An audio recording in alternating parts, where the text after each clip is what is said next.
사실 이렇게 국가적인 재난 사태가 이어지면서 이 재난과 같은 긴급 위기 시기에 어떻게 대비해야 하는가를 두고도 논란이 많이 일고 있죠. 윤석열 대통령 자택에 머물면서 폭우 피해를 새벽 3시까지 점검했다고 합니다. 그러나 과연 윤석열 대통령이 현장에 가지 않은 것은 문제가 된 것 아니냐라는 야당의 목소리도 있어서 관련한 내용도 함께 살펴보도록 하겠습니다. 반지하 피해 현장 간 윤석열 대통령, 하천 관리가 문제다, 대책을 마련하라, 이런 긴급 지시를 내렸습니다. 어제 예정돼 있던 일정을 전격 변경하고 피해 현장을 직접 찾아서 총력 대응에 나섰는데요. 윤석열 대통령의 현장 방문 영상도 함께 살펴보도록 하겠습니다.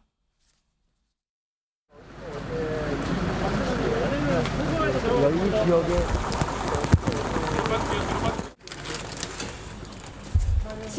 직진은 구했어요. 5초간. 뭐라도 비춰보지. 여기 계신 분들 미리 대피가 안 됐나 모르겠네. 순식간에 딱이 터지네. 재난관리 체계를 원점에서 재검토해야 합니다. 국민들께서 충분하다고 느끼실 때까지 끝까지 조치를 해주시기를 당부드립니다. 네, 어제 윤석열 대통령 긴급 대책회의를 진행했습니다. 국무회의도 연달아 주재했고요. 곧바로 관악구 신림동 다세대 주택을 찾아서 직접 현장을 점검했는데 보신 것처럼 어제 이 비가 너무 많이 내리는 가운데 발달장애 일가족 3명이 사망하는 아주 비극적인 일도 있었어요. 윤 대통령이 반지하 창문 앞에서 현장 관련 소식도 듣는 모습이 있었는데 김효은 대변인님, 이 발달장애 가족 3명이 사망한 아주 비극적인 사건, 우리 사회가 아직 이 정도 주거 환경밖에는 되지 않는가라는 부분에 대해서 좀 반성하게 하는 대목이에요. 그러니까 어제 저 화면을 보면서 아마 영화 기생충을 많이 떠올리셨을 네. 겁니다. 그때 그 반지하에 그 비가 엄청 왔을 때 역류하는 모습들. 예. 그런데 밖에 그 아주 잘 사는 사람들의 동네는 아무 영향을 받지 않은 그런 모습을 보면서 아직도 우리 사회가 이렇게 양극화 이런 거 네. 되게 심각하구나라는 걸 느꼈는데요. 어제 다시 그 영화를 떠올렸습니다. 우리나라가 선진국이라고 하면서 좀 아주 기본적인 그 의식주의 기본적인 주거도 저렇게 확보가 되지 않았구나. 네. 이런 모습을 보면서 많이 안타까웠던 것 같습니다.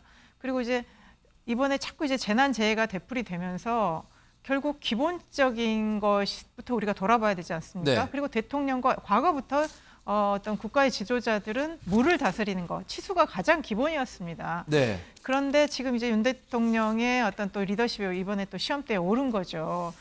이렇게 수해가 났는데 자택에서 있어서 지시를 했다. 예. 이런 부분에 있어서도 국민들 감정에서는 굉장히 대통령이 좀 한가한 거 아닌가 이런 생각을 들 수밖에 없었던 거고요. 예. 그러니까 최근에 뭐 이런 것들의 어떤 대통령의 어떤 신뢰 문제 이런 것들에서 국민들이 굉장히 좀 많은 의문을 갖고 있는 것이 사실입니다.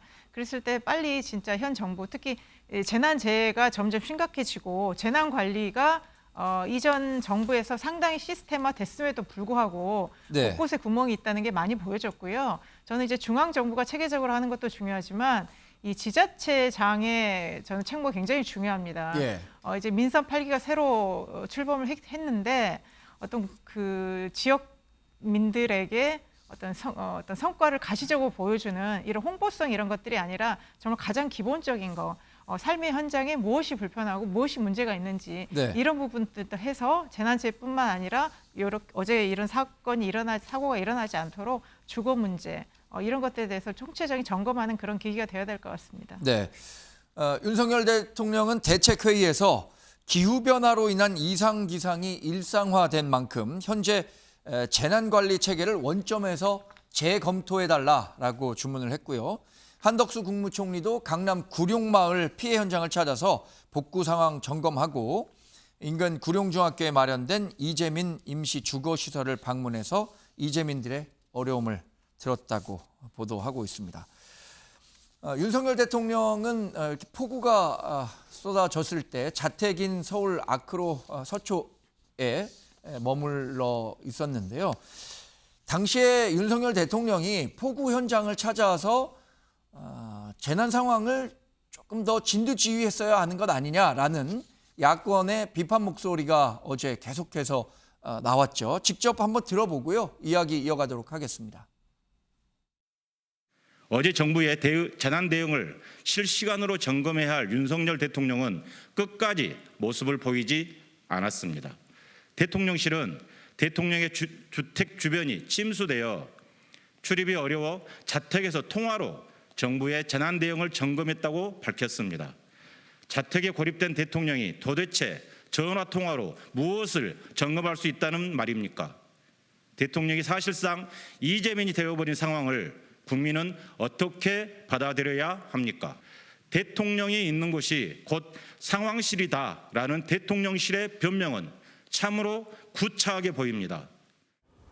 지금 뭐 바깥에 지금 현장에 나가지 않은 것이 침수로 인해서 나가지 않은 것이 아니라 조금 전 제가 말씀드린 바와 같이 의정과 경호, 그 한밤중에 물난리가 난 곳에 대통령이 나간다면 그 의정과 경호를 어떻게 할 것입니까? 그런 차원에서 집에 머무르면서 대처한 것입니다. 네, 야권에서는 윤석열 대통령이 자택에 머무른 사실 자체에 대해서 굉장히 비난 강도를 높이고 있죠. 고민정 의원도 청와대를 떠나서 대통령실을 이전한 거, 그리고 또 관저가 아닌 사저에 머물고 있는 현 사태에 대해서 굉장히 강도 높은 비판을 하기도 했는데요. 김용태 전 최고위원님, 지금 전 최고위원님이라고 해야 됩니까? 최고위원이라고 해야 됩니까?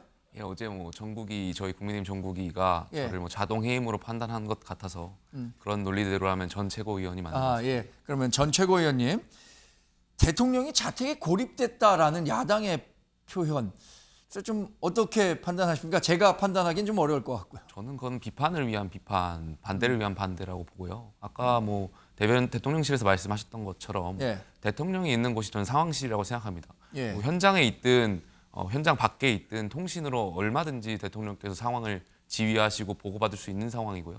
이것을 가지고 민주당이나 야권에서 예. 대통령을 비판하는 것은 저는 비판을 위한 비판이라고 봅니다. 그리고 또 한 가지 강조하고 싶은 것은 지금 뭐 대통령께서 자택에 있었다, 현장에 있었다 가지고 이런 논쟁을 벌일 것이 아니라 예. 잘했다, 잘못했다는 나중에 따질 것이고요. 지금 말씀하신 대로 국가 위기 상황입니다. 그렇다면 야당에서도 이런 것을 문제 삼기보다는 좀 초당적으로 협력해서 국가 위기 상황을, 재난 상황을 헤쳐나갈 수 있는데 중지를 모아야 할 것 같습니다. 네.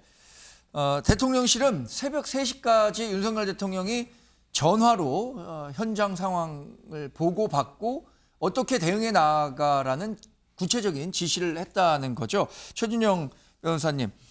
그런데 이 김용태 전 최고위원은 비판을 위한 비판이라고 했는데 이 비판을 위한 비판도 미연에 좀 방지할 수 있지 않았겠느냐. 만약에 현장에 갔다면 이런 얘기들도 있어요.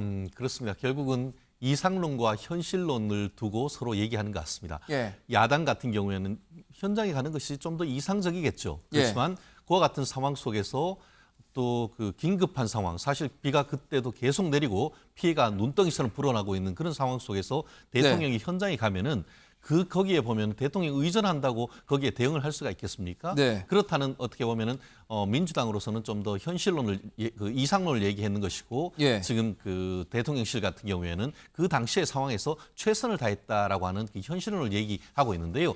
어쨌든 그 지금 대통령실 같은 경우에는 새벽 3시까지 전화 내지는 뭐 화상 시스템이나 이런 모든 것들이 지원할 시스템이 돼 있기 때문에 네. 그에 따라 지원을 하고 결국 아침에 일찍 하자마자 바로 출근을 해서 이 서울시 청사에 가서 전체적인 어떤 상황 점검 회의를 하고 이어서 국무회의를 한 다음에 조금 네. 전에 봤던 그 신림동 이 침수 사고 현장에 지금 11시 40분까지 나간 걸 보면은 예. 나름대로 그 대통령실 입장에서는 최선을 다했다라고 저는 보이는데요. 이렇게 얘기할 것 같습니다. 민주당 같은 경우에는 자택에 고립됐다고 하면은 예컨대 대통령이 해외에 순방 중에 이런 일이 벌어졌다고 하면 그럼 대통령이 해외에서 고립됐다고 표현을 하겠습니까? 예. 그렇기 때문에 그 상황 속에서 나름대로 최선을 다했는 것은 인정하되 다만 말씀드린 것처럼 현장에 조금 더 나가서 국민들과 함께 부딪히는 모습을 보여줬다라고 한다고 하면은 네. 그 피해를 입고 있는 그 국민들의 마음을 조금 더 위로할 수 있었지 않을까 하는 그런 어떤 그